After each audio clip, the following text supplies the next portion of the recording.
Marcus Whitmore adjusted his platinum cufflinks as his Rolls-Royce Phantom glided through the gates of Buckingham Palace.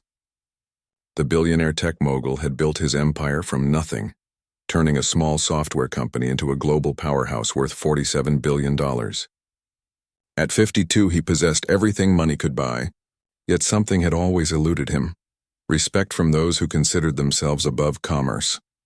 The invitation to the Queen's Charity Gala had arrived 3 months ago, and Marcus saw it as his golden opportunity, not just to mingle with royalty, but to prove that his wealth could open any door, buy any loyalty, and command any respect. He had spent weeks researching the Royal Guard, learning their names, their backgrounds, and most importantly, their financial situations.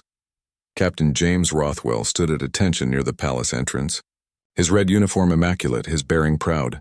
At 38, he had served the crown for 16 years, rising through the ranks through dedication and unwavering loyalty. His salary was modest compared to private sector opportunities, but James had never considered leaving. The honor of serving the monarchy was worth more than any paycheck. Marcus stepped from his vehicle, straightening his custom-tailored tuxedo. The fabric alone had cost more than most people earned in a year. His diamond-encrusted watch caught the evening light as he surveyed the assembled guards.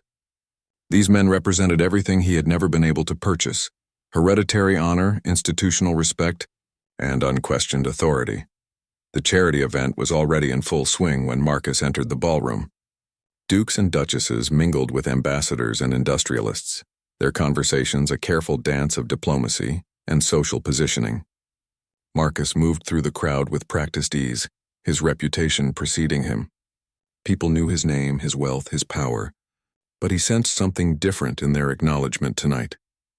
During the cocktail hour, Marcus approached a group of senior royal guards who were off duty, but attending the event. He introduced himself with the confidence of a man accustomed to having doors open at the mention of his name. The guards were polite but distant, their responses courteous yet reserved. Marcus interpreted their restraint as an opening rather than a warning. "Gentlemen," Marcus said, his voice carrying the authority of boardroom victories, "I've been following your careers with great interest. The dedication you show to your duties is admirable, though I imagine the compensation doesn't always reflect the true value of your service." Captain Rothwell exchanged glances with his colleagues. They had encountered wealthy individuals before who assumed everything had a price, but something in Marcus's tone suggested this conversation was heading in a direction none of them appreciated. "Our service isn't about compensation, Mr. Whitmore," James replied carefully. "We serve the crown because it's an honor and a privilege." Marcus smiled, the expression of a man who had heard such noble declarations before and knew they rarely survived contact with reality. In his experience, everyone had a price. It was simply a matter of finding the right number and the right approach. Of course, Marcus said, waving dismissively. "But honor doesn't pay for children's education or secure a comfortable retirement. I've built my fortune by recognizing talent and properly compensating it. Perhaps we could discuss some opportunities that would benefit us both." The temperature in the immediate vicinity seemed to drop several degrees. The guards' expressions hardened almost imperceptibly, but Marcus was too focused on his pitch to notice the warning signs. He had given this speech countless times before, to politicians, judges, and officials around the world. Money talked, and Marcus spoke its language fluently. "I have several ventures that could use men of your caliber," Marcus continued, pulling out a business card made of actual gold. "Security consulting, private protection services, corporate advisory positions. The compensation would be substantial, certainly more than your current arrangements provide." Captain Rothwell accepted the card but didn't look at it. His jaw tightened almost imperceptibly as he processed what was being suggested. Around them, other guests continued their conversations, unaware of the tension building in their small circle. "Mr. Whitmore," James said, his voice maintaining its professional tone despite the insult he felt brewing beneath the surface, "I think there may be some misunderstanding about what we do and why we do it." But Marcus was already reaching into his jacket pocket, retrieving a slim leather portfolio. He opened it to reveal a check already made out, with an amount that represented more money than any of the guards would see in 5 years of service. The number was deliberately visible, calculated to be impressive and insulting in equal measure.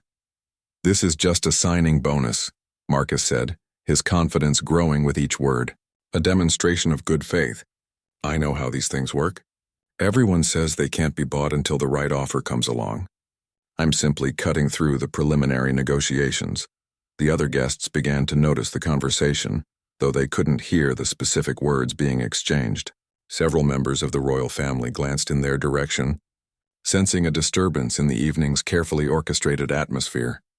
Marcus pulled out his phone and began scrolling through his banking app. I can transfer funds immediately if you prefer. Swiss accounts, Cayman holdings, whatever arrangement provides the most discretion. I've found that flexibility in these matters tends to smooth the process considerably. Captain Rothwell's hand tightened around the golden business card. His fellow guards stood straighter, their professional masks beginning to slip as the full implications of Marcus's offer became clear. They weren't being recruited for legitimate employment. They were being propositioned for their loyalty, their honor, their very souls. The amount is negotiable, naturally, Marcus continued, interpreting their silence as consideration rather than growing fury. I understand that men in your position have expenses, obligations, dreams that require funding. There's no shame in wanting more for your families. The ballroom's chandeliers cast dancing shadows across the scene as Marcus prepared to make his final, most persuasive argument. He had no idea that his next words would trigger a chain of events that would humiliate him more thoroughly than any business failure ever had. In his arrogance, he had mistaken silence for weakness and honor for a commodity to be purchased. Captain Rothwell's eyes never left Marcus's face as the billionaire continued his pitch. Years of military training had taught James to read people, to assess threats, and to maintain composure under pressure. What he saw in Marcus Whitmore was dangerous arrogance masquerading as generosity, and it made his blood run cold. "Mr. Whitmore," James said quietly, his voice carrying a warning that Marcus was too intoxicated by his own power to recognize. "You seem to believe that our loyalty is for sale." Marcus laughed, a sound that carried across the ballroom and caused several heads to turn. "Everything is for sale, Captain. The only variable is price. I've learned that lesson in boardrooms from London to Tokyo, in government offices from Washington to Beijing. Honor is a luxury that most men can't afford indefinitely." The other royal guards formed a subtle semicircle around the conversation, their movement so slight that casual observers wouldn't notice. But their message was clear to anyone trained in military protocol. They were closing ranks, protecting their brother-in-arms from an attack that Marcus didn't even realize he was making. "Let me tell you about loyalty," Marcus continued, warming to his subject. 5 years ago, I bought a senator who swore he couldn't be corrupted. 3 years ago, a federal judge who claimed his integrity was unshakable changed his mind when I offered to pay off his daughter's medical debts. Last year, a general who spoke endlessly about duty and country found that his principles had a very specific price tag. Each word fell like a stone into still water, creating ripples of revulsion among the guards. Marcus interpreted their shocked silence as awe at his influence rather than disgust at his methods. He had spent so long surrounding himself with people who praised his wealth and power that he had forgotten what genuine moral outrage looked like. "The beauty of money," Marcus said, pulling out his phone to show his banking app, "is that it solves problems instantly. Student loans, mortgages, sick parents, children's futures. All of these burdens disappear with a simple electronic transfer. I'm not asking you to betray your country. I'm offering you the freedom to secure your family's futures." Captain Rothwell's jaw worked silently as he processed the full scope of Marcus's proposition. This wasn't just an attempt to buy their services. It was an assault on everything they represented, everything they had sworn to protect. The man before him genuinely believed that honor, duty, and loyalty were nothing more than negotiating positions in an extended business transaction. "You want to know what I think your problem is?" Marcus continued, emboldened by what he mistook for their stunned admiration. "You're thinking too small. You're focused on ceremony and tradition when you could be building real wealth, real power. I'm offering you a chance to join the winners."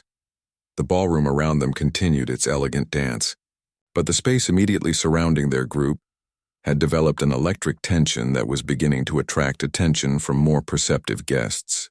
A few senior military officers had begun moving in their direction, their instincts alerting them to trouble even if they couldn't yet identify its source. "I've researched each of you," Marcus said, consulting his phone with the casual air of a man reading a grocery list.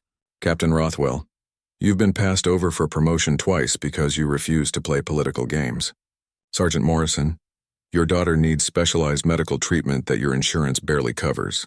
Lieutenant Hayes, your father is facing foreclosure on the family farm. The personal nature of his intelligence gathering hit each man like a physical blow. Marcus had invaded their privacy, reduced their struggles to bargaining chips, and presented their most intimate concerns as weaknesses to be exploited. The violation was so complete and casual that it took their breath away. This isn't charity, Marcus emphasized, misreading their shock as gratitude. This is business. I need reliable men who understand discretion, who can operate in sensitive environments without attracting unwanted attention. Your current employer values your integrity but doesn't pay for it properly. I will. He produced a tablet from his briefcase and swiped through what appeared to be detailed dossiers on each guard present.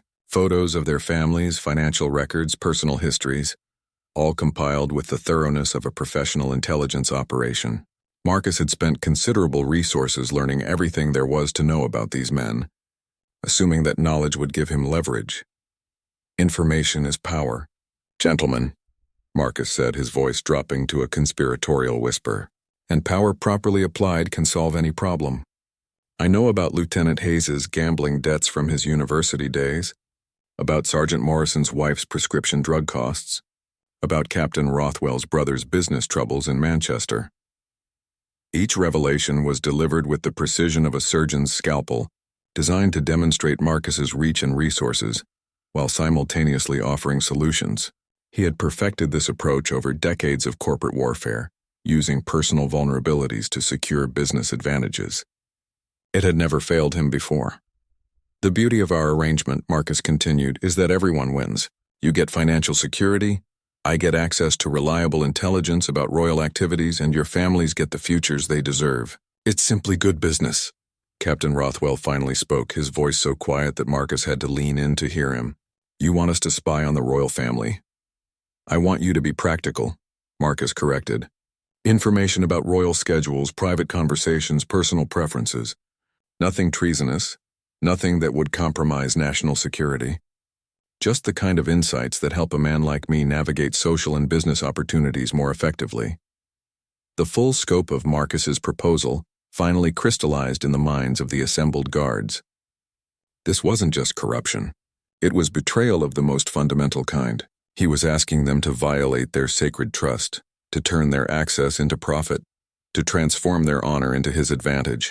The proposition was so audacious, so completely divorced from their understanding of right and wrong, that it left them momentarily speechless. Marcus took their silence as consideration and pressed his advantage, unaware that he had just crossed a line from which there could be no retreat. His next words would seal his fate in ways he couldn't possibly imagine. Marcus reached into his jacket and produced a thick envelope, the paper quality expensive enough that it crinkled with authority. I've taken the liberty of preparing contracts, he said, his voice carrying the confidence of a man who had never been refused anything money could buy. Standard non-disclosure agreements, compensation schedules, and performance bonuses. Everything is above board, legally speaking. Captain Rothwell stared at the envelope as if it contained a live serpent. Around them, the charity gala continued its sophisticated dance. But their small circle had become an island of tension in a sea of elegant conversation. Other guests were beginning to notice the unusual gathering, the stiff postures of the guards, the increasingly animated gestures of the billionaire in their midst. The initial retainer is quite generous, Marcus continued, oblivious to the storm clouds gathering in the faces before him. £1 million per man deposited immediately upon signing. Ongoing compensation is based on the quality and timeliness of information provided.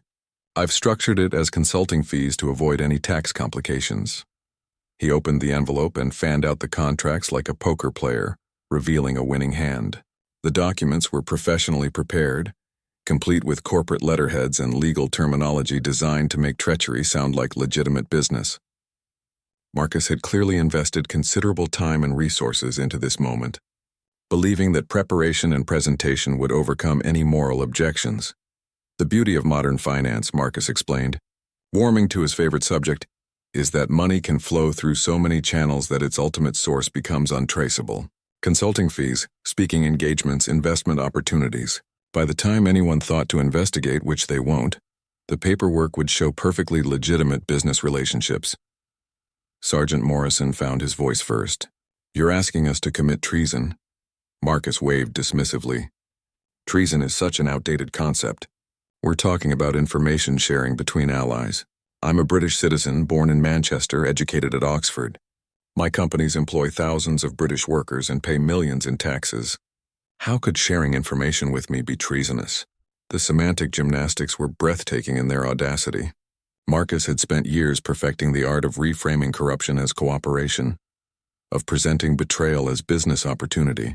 His lawyers had crafted language that would make espionage sound like consulting, treason like entrepreneurship. "Besides," Marcus continued, producing his phone and opening what appeared to be a banking application, "let's be practical about this. Your salaries are what, £40,000 annually? 50? I'm offering each of you more money than you'll see in 20 years of service. Your children could attend the finest universities. Your wives could stop worrying about every expense. Your retirements could be secured with Swiss precision." He swiped through screens showing account balances that contained more zeros than the guards saw in their annual budgets. The display was calculated to be overwhelming, to reduce moral considerations to mathematical equations where virtue was simply the variable that made the least financial sense. "Captain Rothwell," Marcus said, focusing his attention on the obvious leader of the group, "your brother's construction business is 3 months from bankruptcy. The contracts I could throw his way would not only save the company, but make it the most successful in Manchester. All I need is your cooperation on a few minor matters." The personal nature of the intelligence was staggering. Marcus knew details about their lives that even their closest friends might not know. The invasion of privacy was so complete, so casually presented, that it left the guards reeling. How long had he been watching them? How deep did his surveillance reach? "Lieutenant Hayes," Marcus continued, consulting what appeared to be a detailed dossier on his tablet, "your father's farm has been in your family for 4 generations. The bank is threatening foreclosure next month. I could buy that debt tomorrow and forgive it entirely. Your family's legacy preserved with a signature." Each revelation was delivered with the casual precision of a man reading stock prices, as if their personal tragedies were nothing more than market opportunities to be exploited. Marcus had reduced their lives to data points, their struggles to leverage, their families to pressure points in an elaborate manipulation. "And Sergeant Morrison," Marcus said, his voice taking on what he probably thought was a compassionate tone, "your daughter's medical treatment isn't covered by the National Health Service. The experimental therapy she needs is available in Switzerland, but it costs £200,000. I could arrange that treatment tomorrow." The mention of his daughter's illness caused Morrison to visibly flinch. The child was 8 years old, born with a rare genetic condition that caused progressive muscle weakness. The doctors had been cautiously optimistic about new treatments, but the costs were beyond anything a sergeant's salary could accommodate. Marcus had found the deepest wound in each man's life and was now pressing on it with surgical precision. "You see, gentlemen," Marcus said, spreading his arms in a gesture that encompassed the entire ballroom, "everyone here understands that money is simply a tool for solving problems. The aristocrats, the politicians, the business leaders, they all know that idealism is a luxury that practical people can't afford indefinitely." He gestured toward a group of peers near the orchestra, their titles stretching back centuries. Their wealth built on foundations that had been laid when honor and commerce were not considered mutually exclusive. Those men understand power because they've wielded it for generations. They know that survival requires adaptation, that principles must sometimes bend to reality. The guards followed his gesture and saw something entirely different. They saw men who had inherited responsibility along with privilege, who understood that true nobility came from service rather than self-interest. Marcus looked at the same scene and saw potential business partners. The guards saw guardians of traditions worth preserving. "I'm not asking you to abandon your principles," Marcus continued, his voice taking on the persuasive tone that had convinced boards of directors and government ministers around the world. "I'm asking you to expand your definition of service. Serve your family's futures. Serve your children's opportunities. Serve the practical reality that good intentions don't pay medical bills." The contracts lay spread before them like a devil's bargain made manifest, each page representing another step away from everything they had sworn to protect. Marcus watched their faces, reading hesitation where he should have recognized revulsion, seeing consideration where there was only growing anger. Marcus reached into his jacket and produced a thick envelope, the paper quality expensive enough that it crinkled with authority. "I've taken the liberty of preparing contracts," he said, his voice carrying the confidence of a man who had never been refused anything money could buy. "Standard non-disclosure agreements, compensation schedules, and performance bonuses. Everything is above board, legally speaking." Captain Rothwell stared at the envelope as if it contained a live serpent. Around them, the charity gala continued its sophisticated dance. But their small circle had become an island of tension in a sea of elegant conversation. Other guests were beginning to notice the unusual gathering, the stiff postures of the guards, the increasingly animated gestures of the billionaire in their midst. "The initial retainer is quite generous," Marcus continued, oblivious to the storm clouds gathering in the faces before him. £1,000,000 per man deposited immediately upon signing. Ongoing compensation is based on the quality and timeliness of information provided. I've structured it as consulting fees to avoid any tax complications." He opened the envelope and fanned out the contracts like a poker player, revealing a winning hand.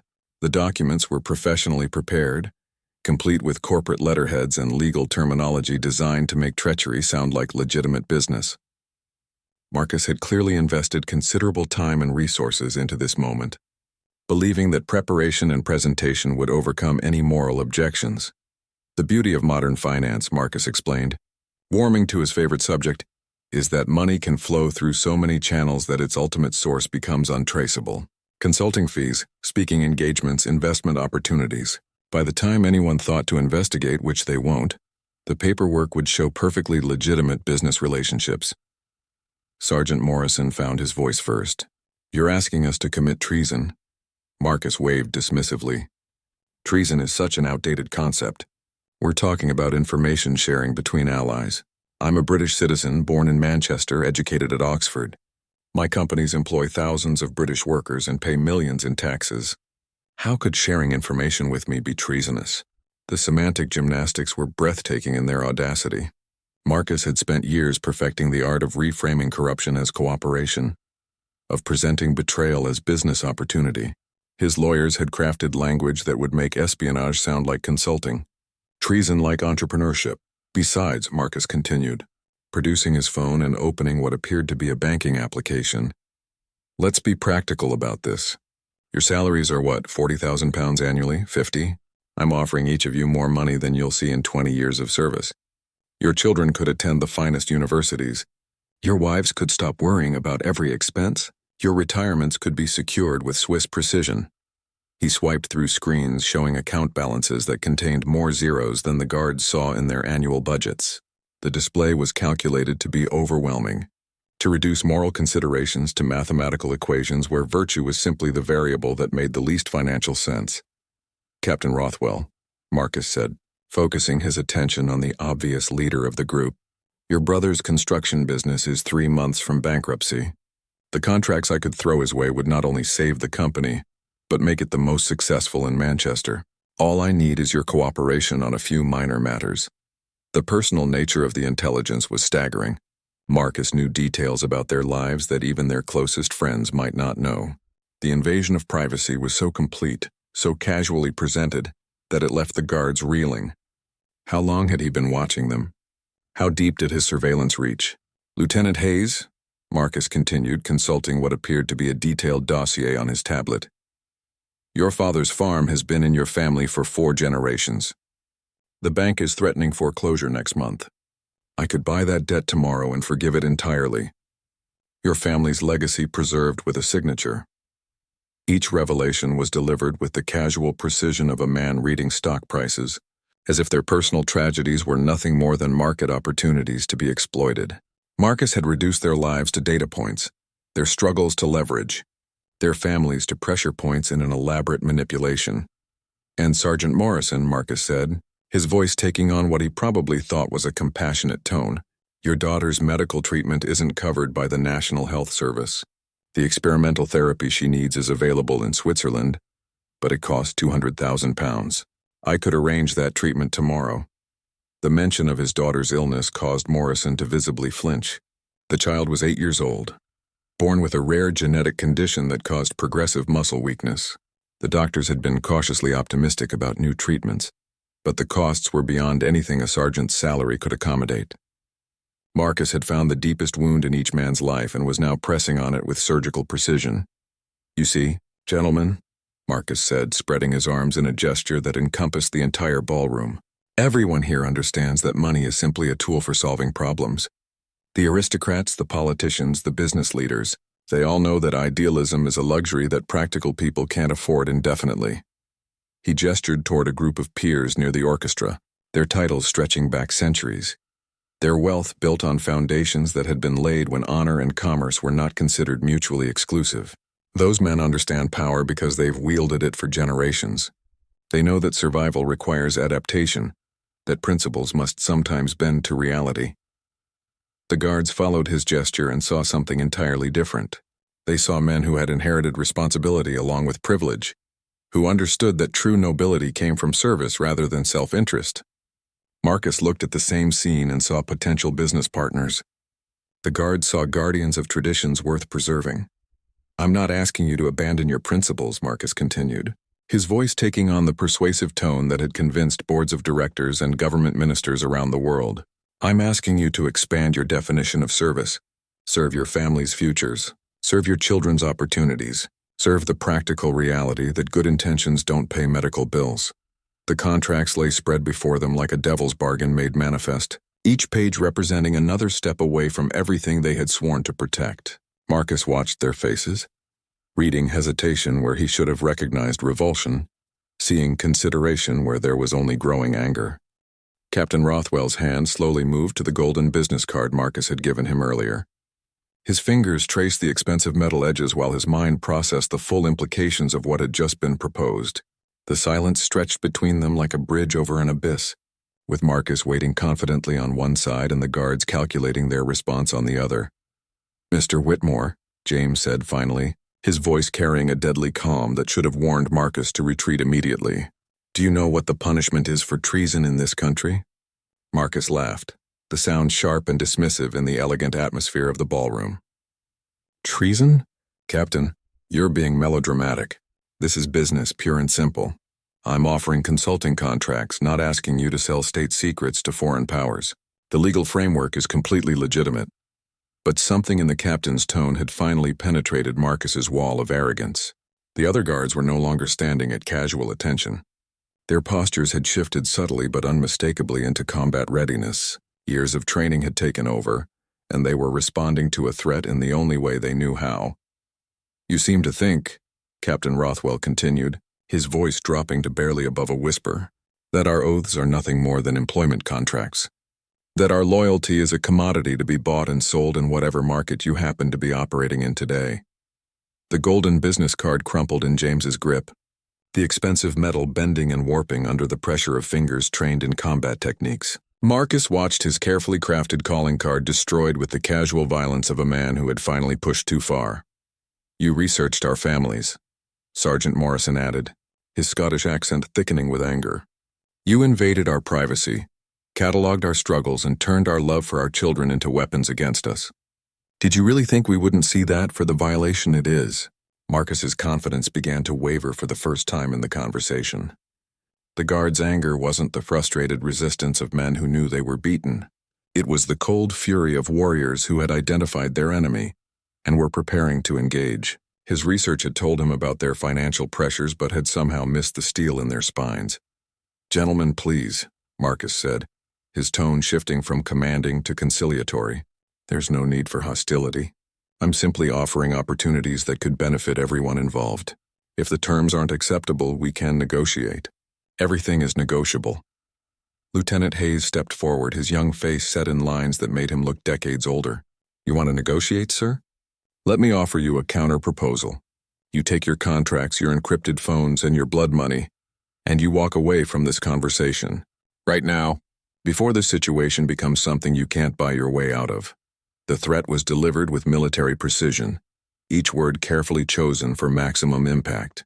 Marcus found himself facing something he had never encountered in boardrooms around the world. Men who genuinely could not be bought, intimidated, or manipulated. His entire worldview was crashing against the immovable object of their integrity. "You're making a mistake," Marcus said, but his voice lacked its earlier conviction. "The financial opportunities I'm offering won't be available indefinitely. The markets wait for no one, and neither do I. This is your chance to secure your family's futures." Captain Rothwell's response was to tear the golden business card completely in half, the expensive metal separating with a sharp crack that seemed to echo through their immediate vicinity. "Our family's futures are secured by our honor. Mr. Whitmore, something you apparently don't understand." The symbolic destruction of his calling card hit Marcus harder than any business reversal ever had. That card represented millions of dollars in manufacturing costs, crafted by the finest artisans in Switzerland, made from gold so pure it had required special handling equipment. Its destruction was more than a rejection of his offer. It was a rejection of everything he represented.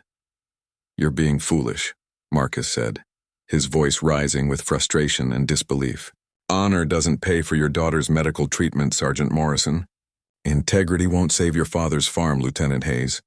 Pride won't get your son into Cambridge, Captain Rothwell." But his words no longer carried their earlier conviction. The personal intelligence that had seemed so powerful moments before now felt like evidence of his own moral bankruptcy. He had turned their deepest concerns into bargaining chips and expected them to be grateful for the opportunity to trade their souls for solutions. "You want to know what will secure our children's futures?" Captain Rothwell said, stepping closer to Marcus with the controlled aggression of a man trained in combat. "Knowing that their fathers were men of honor. Knowing that when we were tested we stood firm. Knowing that some things in this world are still beyond the reach of your money." The other guards closed ranks behind their captain, their movement so subtle that casual observers might miss it, but their message was unmistakable to anyone familiar with military tactics. Marcus was no longer controlling this conversation. He was surrounded by it, trapped within it, and completely at the mercy of men whose mercy he had exhausted. "This is your final warning, Mr. Whitmore," Sergeant Morrison said, his voice carrying the authority of 16 years of military service.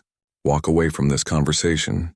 Walk away from whatever scheme you've concocted. Walk away from any future attempts to corrupt members of His Majesty's forces. Because if you don't, what happens next won't be a business negotiation." Marcus looked around desperately, suddenly aware that the ballroom's elegant atmosphere had become hostile territory. Other guests were watching now, their conversations pausing as they sensed drama unfolding in their midst. Several senior military officers were moving purposefully in their direction, their expressions suggesting they had recognized the nature of the confrontation. "You can't threaten me," Marcus said, but his voice cracked with uncertainty. "I have lawyers, connections, influence at the highest levels of government. You're nothing but glorified security guards." The insult hung in the air like a death sentence, and Marcus realized with growing horror that he had just made the worst mistake of his life. The guards' expressions shifted from anger to something far more dangerous. Professional assessment of a target that needed to be neutralized. The words glorified security guards seemed to freeze the very air around them. Captain Rothwell's expression didn't change, but something fundamental shifted in the atmosphere. Like the moment before lightning strikes when every hair stands on end and the world holds its breath. Marcus had just crossed a line that he didn't even know existed, insulting not just the men before him but centuries of tradition and honor. "Sir," Captain Rothwell said, his voice now carrying the full authority of his rank and 16 years of service, "you have just made a very serious mistake." Without breaking eye contact with Marcus, James raised his hand in a subtle gesture that was immediately recognized by every military person in the ballroom. It was a signal as old as warfare itself. And within seconds, every off-duty Royal Guard, every retired officer, every current service member in attendance began moving toward their location with the coordinated precision of a military operation. Marcus watched in growing panic as his isolated conversation became the center of attention for some of the most decorated military personnel in Britain, generals who had served in the Falklands, colonels who had commanded troops in Afghanistan, sergeants major who had earned their stripes in Northern Ireland, all of them converging on the man who had just insulted their brothers in arms. "Perhaps," said a voice from behind Marcus, "you might explain to us what you meant by that remark." Marcus turned to find himself facing General Sir Richard Hawthorne, a man whose chest bore enough medals to stock a small military museum. The general's presence commanded instant respect from everyone in the vicinity, and his question carried the weight of absolute authority. Marcus had spent his career intimidating people through wealth and influence, but he had never faced the quiet menace of a man who had commanded troops in combat. I was simply making a business proposition, Marcus stammered, his earlier confidence evaporating like morning mist. These gentlemen seemed to misunderstand my intentions. Your intentions, General Hawthorne repeated, his voice carrying decades of experience in dealing with liars and cowards. And what exactly were those intentions, Mr. Whitmore? The circle around Marcus had grown to include nearly 20 military personnel, their dress uniforms creating a wall of red and gold that seemed to pulse with barely contained fury. These weren't just soldiers, they were the guardians of British military tradition, men and women who had sworn sacred oaths and meant every word. Captain Rothwell stepped forward, his posture ramrod straight, his voice carrying across the ballroom with parade ground clarity. Sir, Mr. Whitmore approached members of Her Majesty's Royal Guard with offers of financial compensation in exchange for intelligence regarding royal activities. He also made disparaging remarks about the nature of our service. The words hit the assembled military personnel like artillery shells. Conversations throughout the ballroom began to die as the implications of what they had heard spread through the crowd. This wasn't just corruption. It was an attack on the very foundations of military honor and civilian military relations. He offered us contracts, Sergeant Morrison added, his Scottish accent thick with contempt. Encrypted phones, Swiss bank accounts, and promises that our families would be taken care of if we agreed to spy on the people we're sworn to protect. Marcus looked around desperately for allies, for escape routes, for any sign that his wealth and influence could extract him from this situation. But the ballroom had become a courtroom, and he was facing judges who measured worth by character rather than bank balances. The gentleman also conducted extensive surveillance on our families, Lieutenant Hayes said, his young voice carrying surprising authority. He knew details about our children, our parents, our private financial difficulties, information that could only have been obtained through illegal investigation.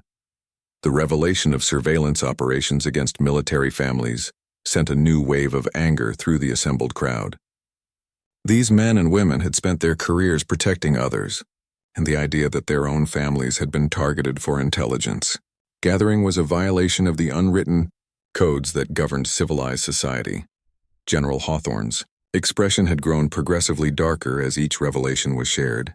When the litany of Marcus's crimes was complete, he stepped forward with the measured pace of a man delivering a death sentence. Mr. Whitmore, in 50 years of military service, I have encountered enemy agents, war criminals, and traitors. But I have rarely encountered someone with the audacity to attempt the corruption of Her Majesty's Guard at a charity function in Buckingham Palace. Marcus tried to speak, to explain, to negotiate his way out of the situation, but his voice seemed to have abandoned him entirely. The weight of their collective judgment was crushing, more oppressive than any business pressure he had ever faced. These people couldn't be bought, threatened, or manipulated. They operated by rules he had never learned and values he had never understood. The interesting question, General Hawthorne continued, is what we should do with you now. You've committed no crime that can be proven in court, but you've violated every principle of decency and honor that we hold sacred. You've attempted to turn our loyalty into your commodity and our families into your leverage. The circle tightened around Marcus, not with physical threat, but with moral authority that was far more terrifying. These people represented everything he had spent his life trying to buy: respect, honor, integrity, and the unshakable knowledge that some things were beyond the reach of money. I think, Captain Rothwell said, his voice carrying a note of grim satisfaction, that Mr. Whitmore needs to understand exactly what he's dealing with. He seems to believe that everyone has a price, that every principle can be negotiated, that every oath can be bought. Perhaps it's time for an education. Marcus finally found his voice, though it emerged as little more than a croak. You can't touch me. I have connections, lawyers, influence. I've done nothing illegal. Illegal and immoral are different things, General Hawthorne replied. And while you may have stayed on the legal side of the line, you've crossed moral boundaries that we consider sacred. That puts you in a very precarious position indeed. The ballroom around them had fallen almost completely silent, Every conversation halted as guests recognized that they were witnessing something unprecedented. The charity gala had become a tribunal, and Marcus Whitmore was about to learn that some judgments couldn't be appealed, and some sentences couldn't be bought off. General Hawthorne stepped back and nodded to Captain Rothwell, a gesture that carried the weight of military protocol and unspoken understanding. What happened next would be remembered in military circles for generations, a lesson in the difference between power and authority, between wealth and worth. "Mr. Whitmore," Captain Rothwell said, his voice now projected to carry across the entire ballroom. "You asked us to name our price. You suggested that every man's loyalty could be purchased, that every oath could be negotiated, that every principle could be bought. You were wrong." The captain's words rang through the suddenly silent ballroom like a bell tolling for the dead. Every conversation had stopped. Every eye had turned toward the confrontation, and Marcus found himself at the center of the most public humiliation of his life. "You offered us money to betray our oaths," Rothwell continued, each word precisely enunciated and carrying to every corner of the room. "You surveilled our families, invaded our privacy, and attempted to turn our love for our children into weapons against our honor. You called us glorified security guards and suggested that our service was worthless compared to your wealth." Marcus tried to shrink into himself, but there was nowhere to hide. The ballroom that had seemed so welcoming an hour ago had become a coliseum, and he was facing gladiators who fought with principles instead of swords. "So now," Rothwell said, "we're going to show you what loyalty actually looks like." The captain turned toward the royal family section of the ballroom, came to rigid attention, and spoke in a voice that had been trained to command troops on battlefields. "Your Majesty, members of the royal family, distinguished guests, I request permission to address a serious matter that has come to our attention this evening." The Queen herself, elegant and dignified at 97, inclined her head slightly. The gesture was small but unmistakable, granting permission for what was about to unfold. Marcus felt his legs grow weak as he realized that his private corruption attempt was about to become a very public reckoning. "This man," Captain Rothwell said, gesturing toward Marcus with the controlled precision of a military drill, "approached members of Her Majesty's Royal Guard tonight with offers of financial compensation in exchange for intelligence about royal activities. He offered us encrypted phones, Swiss bank accounts, and promises to take care of our families if we agreed to spy on the people we're sworn to protect." A gasp of shock rippled through the assembled guests. These were sophisticated people who understood the implications of what they were hearing. This wasn't just attempted bribery. It was an assault on the fundamental relationship between the monarchy and its protectors. "He researched our families extensively," Sergeant Morrison added, his Highland accent carrying clearly through the ballroom. "He knew about our children's schools, our parents' medical conditions, our private financial struggles. Information that could only have been obtained through surveillance operations conducted against British military personnel and their families." The revelation sent another wave of outrage through the crowd. The violation wasn't just professional, it was deeply personal, an attack on the families of people who had devoted their lives to serving others.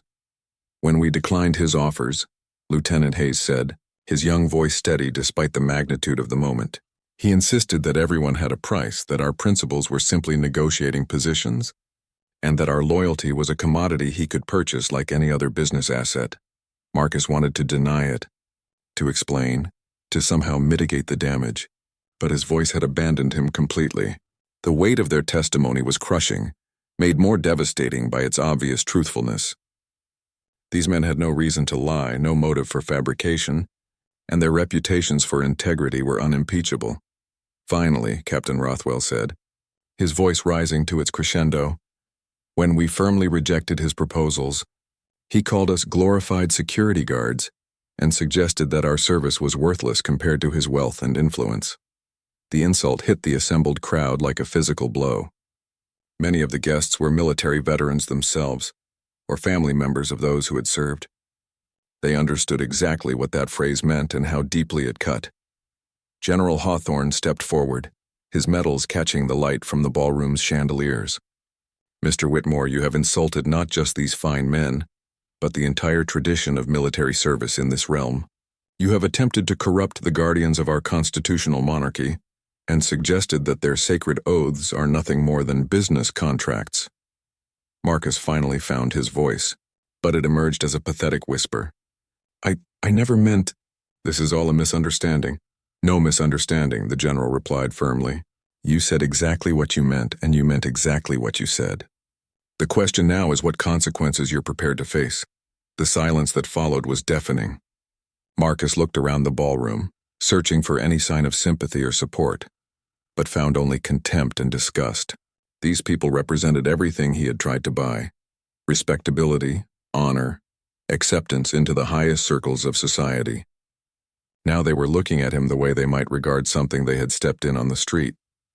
Your business empire, General Hawthorne continued, depends largely on government contracts and social connections. Your reputation in financial circles relies on the perception that you're a man of honor and integrity.